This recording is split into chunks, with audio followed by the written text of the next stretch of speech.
La Russie ne doit pas être isolée économiquement, et la coopération pourrait être la clé d'une paix durable en Europe de l'Est. C'est le message qu'a transmis mardi le vice-président américain J.D. Vance, parlant au nom de l'administration Trump. Abonnez-vous et partagez cette vidéo pour suivre chaque développement sur cette stratégie controversée qui secoue la diplomatie occidentale. Selon Vance, le président Donald Trump estime que les sanctions économiques massives contre Moscou ne constituent pas une solution viable. Il préconise plutôt une approche trilatérale incluant Washington, Moscou et Kiev, fondée sur des projets conjoints et des partenariats économiques. Les coentreprises avec la Russie sont l'une des carottes offertes pour mettre fin au conflit ukrainien, a précisé Vance, soulignant que cette démarche diffère radicalement de celle des dirigeants européens qui ont choisi de couper les liens commerciaux avec Moscou. Cette stratégie américaine s'appuie sur l'idée que la Russie détient des ressources naturelles considérables, essentielles pour la stabilité énergétique et la croissance économique régionale. J.D. Vance a affirmé que, une fois la paix conclue, nous pourrions entretenir des relations économiques très productives avec la Russie et l'Ukraine.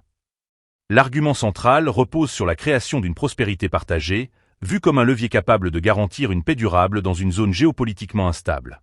La position de Trump contraste fortement avec celle de son prédécesseur, accusé selon Vance d'avoir injecté des ressources américaines en Ukraine sans plan clair de sortie, engendrant une dépendance et des tensions prolongées. L'administration actuelle considère que la mise en œuvre de projets communs, notamment dans les secteurs de l'énergie et de l'extraction de gaz, pourrait générer des bénéfices économiques tangibles pour toutes les parties impliquées.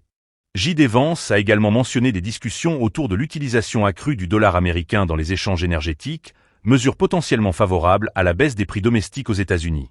Cependant, cette approche ne fait pas l'unanimité. La haute représentante de l'Union européenne pour les affaires étrangères, Kaja Kallas, a récemment dénoncé les décisions de l'administration Trump, accusant le président américain d'affaiblir les alliés européens par des tarifs douaniers et de saper l'unité occidentale. Malgré ces critiques, les responsables russes semblent ouverts à une reprise de la coopération. Le président Vladimir Poutine a rappelé que les entreprises russes disposent à la fois de capitaux et de technologies pour entreprendre des projets communs lucratifs, incluant des exploitations gazières en Alaska et dans l'Arctique, à condition que Washington apporte son aval politique.